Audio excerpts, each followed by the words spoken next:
Warning, the following video will contain spoilers for an episode of Miraculous Ladybug Season 2. If you want my recommendation, watch the episode I am watching before continuing on with this video. But if you don't care about spoilers, then just sit back and enjoy. Let's try this again.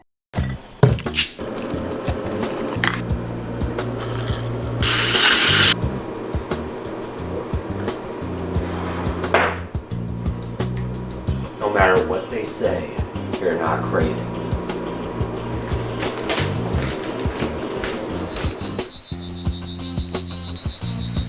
So, did you find anything? Well, I got nothing. Are you serious? Yeah, no fingerprint, no description, no source of origin, nothing. What am I supposed to do with this? I don't know, open it? But what if it's an explosive, or some sort of poison, or a mind control device? There wasn't anything saying that it was any of those things. Did you find anything saying it wasn't any of those things? Okay, you make a fair point.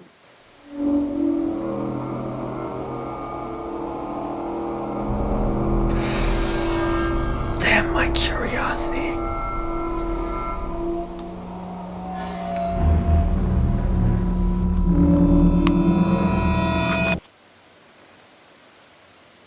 Huh.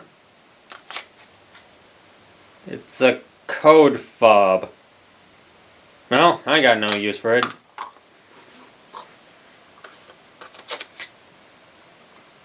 Is that it? Yeah. This doesn't make any sense. Why would... Got a review to do. See you later! See ya!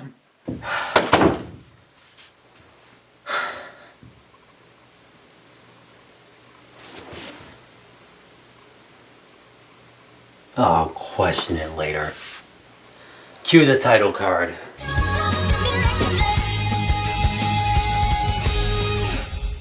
Wait a minute, haven't I done this before? Oh, that makes a lot more sense. I know what you guys are thinking. I come back after a long hiatus after reviewing Frightening Gale in a freaking beast of a video, and after doing an April Fool's special reviewing Word Girl, I make a comeback reviewing a previous episode from Season 2. Why must I continue to be a disappointment to the human race? Well, that's for a few reasons. One, I wasn't satisfied with my original review. Two, the original got taken down anyways. And three, my friend Matt the reviewer had some unsavory things to say about this episode. In fact... The fact that you don't consider this one of the worst episodes of Season 2, just... It doesn't make sense! This episode is a frustrating mess with the worst introduction of a new character we've ever gotten! Up until Soul Crusher, but my point still stands! The animation sucks, Befana being weak to her own powers suck, the lies right here suck! I didn't know Alia was throwing a surprise party for me! Marinette's hypocrisy sucks! And did I mention Gina sucks? Because she really sucks!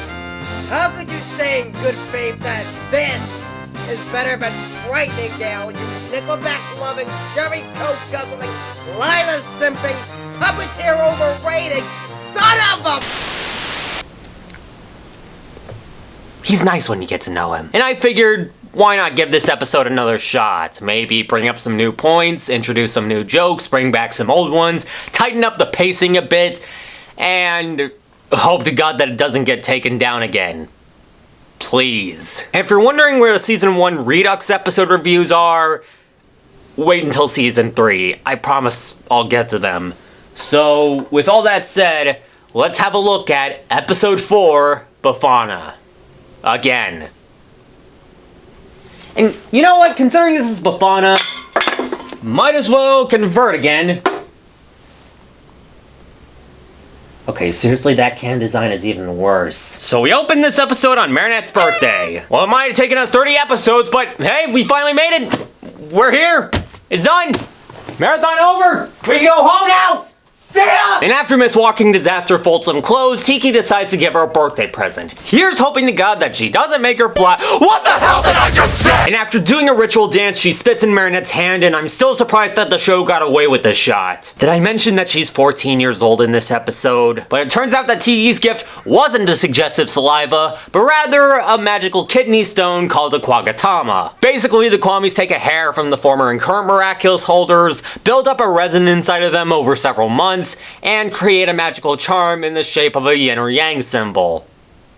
And apart from me questioning how these things even work in my original review, the anatomy of these creatures is driving me to drink! I now have several more questions, like how they have all the hairs in the first place if they kept giving out Quagatamas. Are the hairs just a part of them now? Do they end up regenerating inside their bodies? Do they go into the coffins of previous Miraculous holders, take a hair strand and absorb it in their bodies? Do they actually eat the hair strands? Because let me tell you, that cannot taste pleasant. How many more Quagatamas has Tiki given? Is this the first time that she's given one out? Why does Milen have one as a necklace? What does she know? How does she know? Does she know? She doesn't know. What importance will this thing serve in the future? I'm complaining about a magical tonsil stone. I sure have my priorities straight. Anyways, Tiki doesn't think Marinette likes it, judging by her Liza's representation of ADD look. I mean, what else would you call it? But in reality, she's just waiting for Alia to call so she can take her sisters to the dentist. Do you humans always celebrate your birthday by going to the dentist? I mean, I know I would want to spend a birthday here. Okay, in reality, it's just a secret code, which gives me a good opportunity to try out this translator. She's taking Marinette to a surprise party.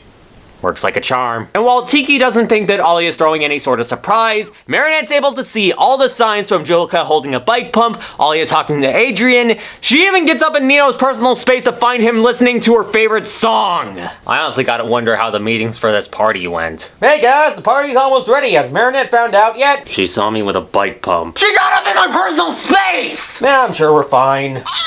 And to further prove that there's going to be a surprise birthday party to cast aside any of Tiki's doubts, Marinette heads to her parents who are making her cake. We're making her cake. I mean, I get it, it's supposed to be a comedic gag, but could they really not have said that the cake is for somebody else? Are they really that bad at lying? Well, given how Tom does a horrible job at trying to hide the surprise, yeah, maybe they are that bad at lying. Really makes me wonder how Marinette turned out the way she did. So with the validation and a ring of a doorbell, Marinette opens up the door to find a disappointment. It's her grandmother Gina Dupin, voiced by Reba Burr, who not only lent her voice to Konosuba as Wolbach, Seven Deadly Sins as Gaara, and Pokemon Masters as Misty, but also replaced Erin Fitzgerald as Julika and Rose, more on that in Gigant Titan, and even voiced Bobby, Blobby, and Power Players, okay. And this little ecto-tapeworm named Clovis from Zack Storm. And I am not a ghost. Well, you might as well be one because you're dead to me. She's arrived from her trips to places like Australia, Patagonia, Bali, and Estonia to celebrate Marinette's birthday, giving her gifts that she secretly doesn't appreciate as some grandparents would, and decides to take her out to do some fun stuff like go to the zoo and ride the carousel without her being told about the surprise party, with Marinette hopelessly waiting for Ollie to call, and I can't stand Gina. Okay, I think now's the time for me to explain why exactly Matt hated this episode to begin with. And one of those main contributors was Gina Dupin herself, and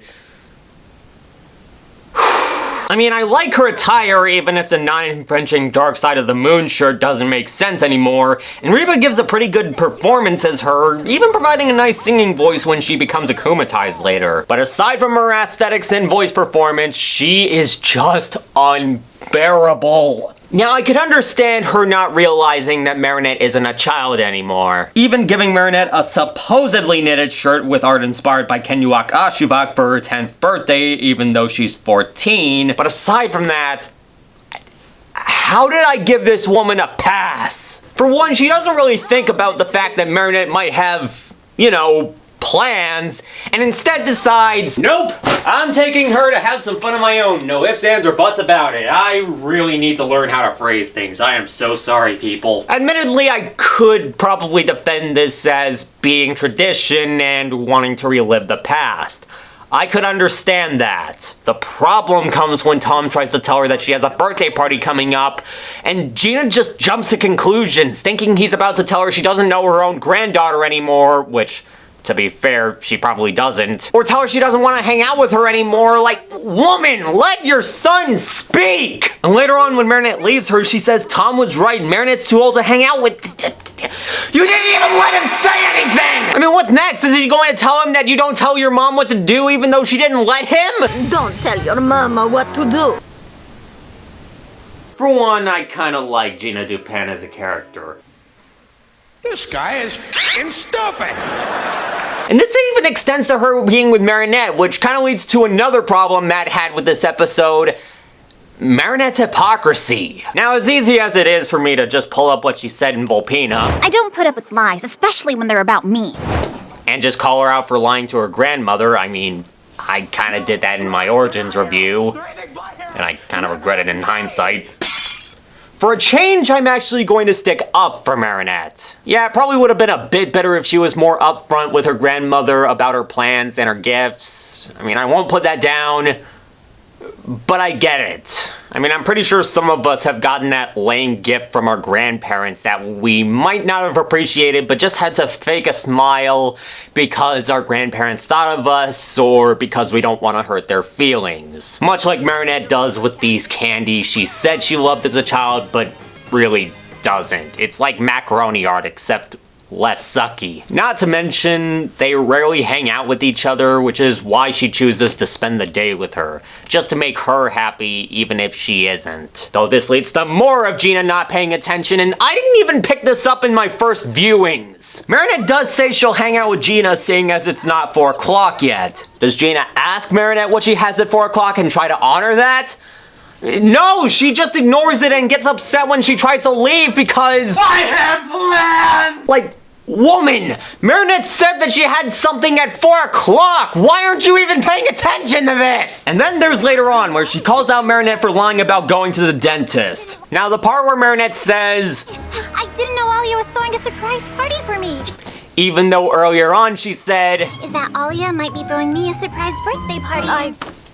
I could also understand. Earlier on, Marinette brings up how you're not supposed to let party throwers know that you're well aware of there being a surprise party, as to not spoil it for them. Again, I don't know how these people don't realize that the jig is up, judging by what Marinette's doing here, but at the same time, would it really be any better if Marinette just outright said, Yeah, I knew what you guys were doing. I knew that you were throwing a surprise birthday party for me. Next time, do a better job at hiding it. Nice try, though. that would be worthy of an Our Hero, ladies and gentlemen. But what bothers me is that Gina chose to focus on the fact that Marinette was lying to her. Yes, she did technically lie to Gina about going to the dentist, but one, it was Alia's secret code, so I'm not going to count it, and two, she was quick to drop the act and tell her what she really thinks is going on. So why is Gina giving her a hard time for lying when she immediately— See what this episode is doing to me? It's making me question why a character has been doing what I've been doing for a long time. Still, I won't let Marinette entirely off the hook, and no, it's not because of her lies, regardless of how much better it would be if she was more open to Gina. When Alia calls Marinette right as she's about to lose hope and tell her it's time, she decides to leave Gina. She does try to explain it, as I brought up earlier, and Gina reluctantly decides to let her go, saying they'll catch up later. And just to add salt in the wound, Marinette decides to tell her, You really are the best grandma in the world! okay, I know that she really meant, Thank you for letting me go to the birthday party. but it could also be read as, Thank you for letting me abandon you and run away from these activities. Jesus Christ, woman, I'm a f***ing 14-year-old. I've got plans about— Okay, it's got some kinks that need to be worked out, just, Jesus. Look, the point that I'm trying to make is, it's not the line that bothers me, it's the communication between both of these characters that could have been a lot better. I mean, Marinette could have said, you can come with me if you want, and avoided making Gina feel left out. I mean, I doubt that she would have listened, but it would have helped. And to be extra fair, Tom and Sabine were planning to bring her to the party, but at that point, Gina's already upset enough for Hawkmoth to come out of hiding and send Nakuma to make her his next minion. Now, I already marked down Marinette for this in my original review, and while she still has some involvement, because of how unreasonable Gina is, I'm going to be cutting her some slack for this, Akuma. What, you want me to erase the markdown? I mean, I wouldn't go that far. I mean, what do you think I am, a role model? So the Akuma possesses the 10 candies and turns her into Befana, based off an Italian witch of the same name who comes on Epiphany Eve to deliver presents and candy to good kids, and coal to the dirty, rotten bastards. Yep, another Akumatized Santa Claus, by technicality, that Marinette was partly responsible for. I hope this doesn't become a thing with her. In spite of what I think of Gina as a character, I do admittedly like her villain design. I kinda like the biker witch aesthetic, the cool hairdo, and the cute little candy bow tie. That's pretty cute. As for her powers, not only does she have a magical flying motor broom, but in a similar vein to the eponymous witch, she has a magic gun which can either shoot black candies, which turn people into coal, like her son, Mother of the Year, ladies and gentlemen, and white candies, which turn people into fly high lesbian angel without your girlfriend, who gets turned into coal. You literal witch. Unfortunately, the gun has to get refilled from her candy bag, which presents its own set of problems in terms of how it's refilled, but I'm not gonna harp on it. And she's not immune to her own candies. This was another point of complaint that Matt brought up, and I wouldn't say that it bothers me. I mean, it's a bit lame, but I wouldn't say that it brings the episode as a whole down. It's just Gina herself that brings it down. Look, regardless of what I think of Befana as a villain in terms of design or powers, at the end of the day, it's still Gina Dupin, and all the problems that I had with her before she got akumatized still apply here, and as a result, I really find it hard to enjoy her. So with that spiel out of the way, let's continue. So the Wicked Witch of the Why Are You This Thick arrives to crash the party, calls Marinette a liar, I feel like she's taking my job and doing it much worse, and tries to petrify her, but her friends and Cat Noir try to save her. I never knew grandmas could be so nasty. You're too young to be saying something like that, especially to somebody who's at least 50 years older than you! Somebody get this kitty, Jesus! And I freely admit that I did underrate Marinette's friends sticking up for her in my original review, especially with the gift of foresight. But with the gift of hindsight... Marinette is not a liar! She's only the nicest person in the world! Marinette is cool, so don't touch her. Then again, foresight hasn't been 100% kind to this episode either. You must be a real cool girl if all your friends are protecting you like that. Moral of the story, never take Marinette's friends defending her for granted. And I hate Roger Kopp even more now. So he hides her on the Eiffel Tower, ends her transformation sequence here, and... Oh boy. Oh, come on, Murphy. I already did it in my original review. Do I have to do it again?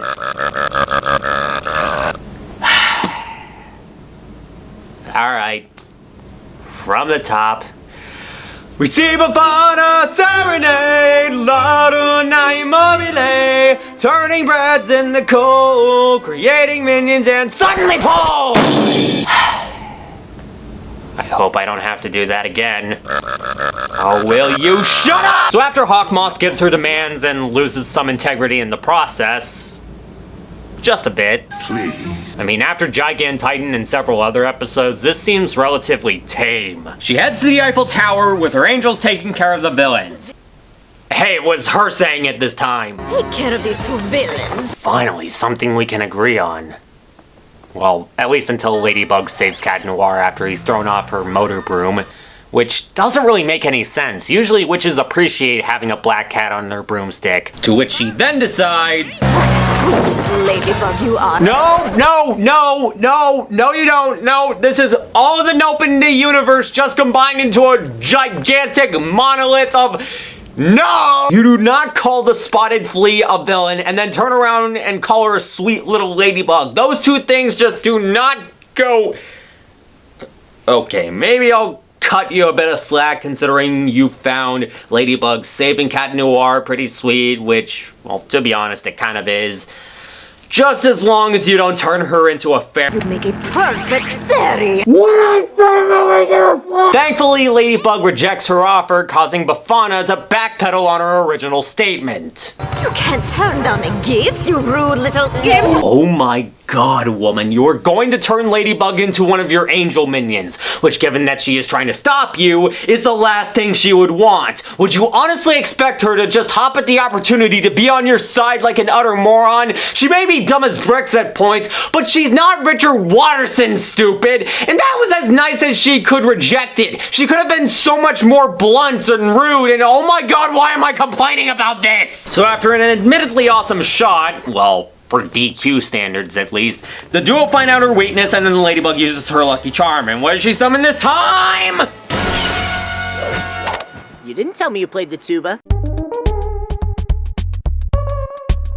But Befana coals the floor, yep, coal is still a verb and I won't hear otherwise, and crashes them through. And right as she's about to petrify the duo, they decide to throw in the towel and take her to Marinette, except not really. Never too late to tell the truth. Okay, I know I've been doing my damnedest to stick up for you, Ladybug, but you still have no right to say that. And this gets justified when Cat Noir opens up the supply closet and, shock of all shock, Marinette isn't there. Who could have seen that coming apart from everyone? I guess I'm a compulsive liar? And yet I'm somehow the hero of this story. What about me? Nobody likes you, Lila. You'll always be a villainous, unrelenting +1 grade A. Fucking liar! Get out of here! Aww. Okay, I just made myself sad by doing this. Let's just wrap this up. Befana thinks Marinette's in the elevator. Surprised she isn't. Cat Noir cataclysms the fire hydrant. Ladybug redirects it at Befana, and with the pull of a trigger, They got Gina! release Akuma, status quo, back to normal, and then fist bump. Pound it. Another day, another attack, another victory for the Miraculous duo, and another migraine of a villain gotten rid of. We cut to Marinette's birthday party, where she shows Gina she made the souvenir shirt into a purse, which is kinda sweet, but after this we never really see the purse again, so it kinda rings a bit hollow. And Gina grows a few brain cells and decides to take Marinette on one of her trips for her next birthday. Okay, some actual development. Let's just hope that it sticks around and she becomes a lot less annoying. She's then presented her birthday cake. I hope the cost of the wasted ingredients is covered. And Adrian gives her a present, which we saw earlier, but she wasn't able to open. And it's a good luck charm similar to the one she gave him in the gamer. I've got no snarky joke for this. I think it's kind of sweet. And so our episode ends with Marinette treasuring the gift and finding Tiki's gift weird, but still treasuring it. Once again, it's pretty sweet. Even if it still drives me to drink like nothing else! So that was Befana. What did I say in my original review? That was Befana. How does it hold up? It was pretty alright.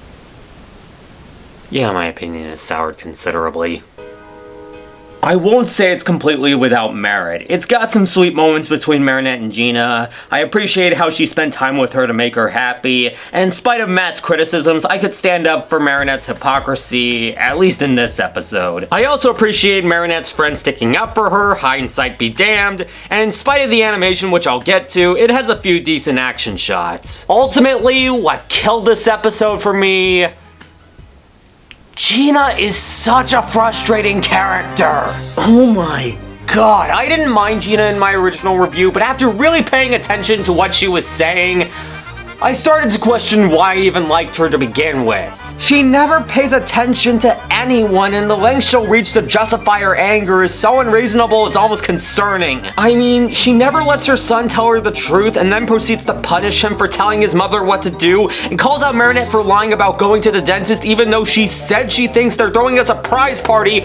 Woman, what is going on with you? Do you not process information well? And while I could appreciate her design and powers as Befana, it really doesn't mean much when her personality is still... It's rude to leave while Befana's still speaking to you. Gina, you're holding your granddaughter at gunpoint.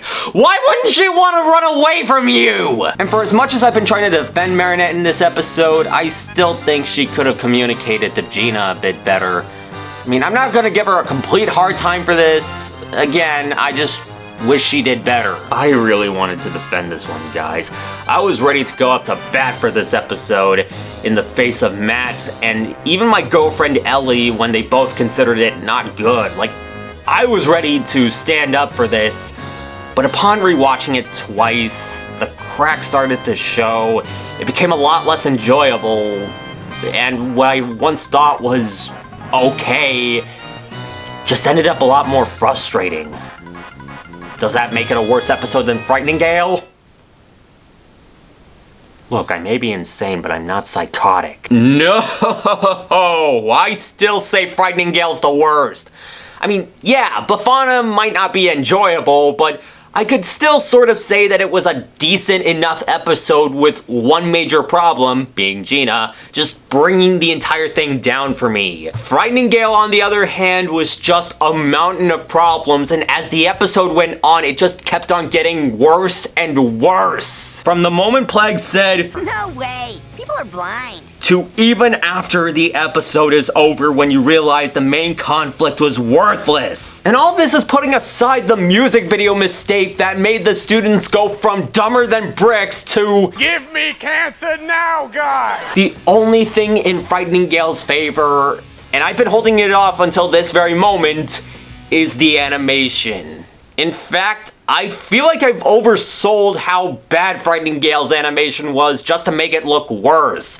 Because, well, yeah, while Frightening Gale's animation is not good, it looks a whole lot better compared to this. We have unnatural shadows and shading to the point where Marinette's mouth looks like she brushed it with charcoal powder, texture errors like Tiki's lack of spots on the side of her head, Alex's hair being black in this shot, Olia's hair looking like caramel sauce in this shot, some scenes looking like they have some sort of weird filter over them, and need I bring up this shot near the very end? How did anybody think this was okay? I mean, it's bad enough that the animators just put the characters' hands in the air and animated them like they just don't care, but then there's this weird lag to it that just makes it look 10 times worse. I've never really seen anything like this in any episode before or since. But even with worse animation, I'll still take all of this and the frustrating grandma over the never-ending sadism of identity teasing, forced setup, painful rhyming gimmick, and drama that feels worthless.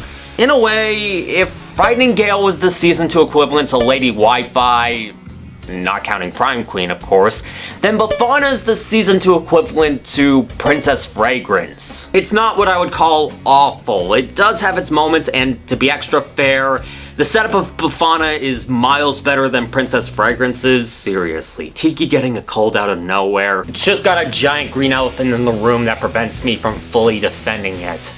And believe me guys, I wanted to, but I can't. I'm sorry. You know what? Considering I did this for my original review, I might as well bring it up here. So, because 2020 was... Zag teamed up with UNICEF, for the United Nations Children's Fund, to create a 2-minute animation to help keep kids sanitary and to prevent the spread of... coronavirus! It's nothing worth getting worked up about. It's fine at getting its message across, certainly better than Roger Cop. And hey, it's the first time we see Ladybug and Cat Noir meet up with Master Fu, barring Feast and Battle of the Miraculous in Season 3. Though it does have Marinette and Adrian at school while it's still locked up. Marinette sharing the same bathroom as Adrian, which kinda reminds me of a moment in Animan where Marinette just flips off the male bathroom sign just to try and woo Adrian. Cat Noir being an adorable little student, and Adrian dabbing. Yeah, I'd ask why Master Fu, of all people, is telling the duo about this, but we have an episode with the heroes rhyming to survive. This does less than nothing to me. And that'll do it for this review. I am so sorry for taking a long time on this and for giving you basically nothing between my Frightening Gale review and this, apart from an April Fool's video where I reviewed Word Girl. 2022 has been an exciting and exhausting year for me, and honestly, for 2023, I just want to get more done. Maybe go into more ventures of voice acting, maybe properly set up my Patreon so I could actually get paid for this and show you some extra stuff, and, you know, get this marathon done because, oh my god, I've been stuck on Season 2 for 3 years! Whatever the case, I appreciate you guys waiting this long, and I hope you stick around to see what's up ahead. So, I'll see you next time with my Neo Theater review and then Troublemaker. But until then, this is ASLB, and I've got nothing else to say other than have a great life, stay miraculous, please pay attention, And here's the 2023. There's nothing in this can. Like, I tricked you. I tricked every single one of you, and if you say otherwise, you're lying to yourself. You know what? Just cut to the storyline segment. I need a good bit of karma.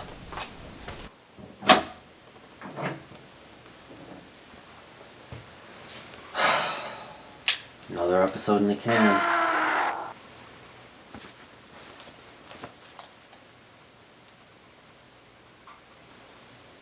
I know where you live.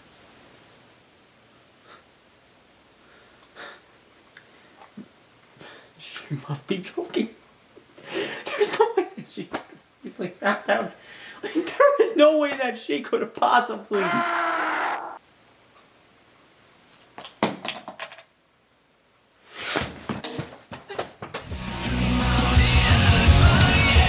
Huge thank you to Matt and LavenderRare for appearing in this video. Go check them out. They are so freaking awesome. And as per usual, like, comment, and subscribe if you want to see more. I'll see you next time.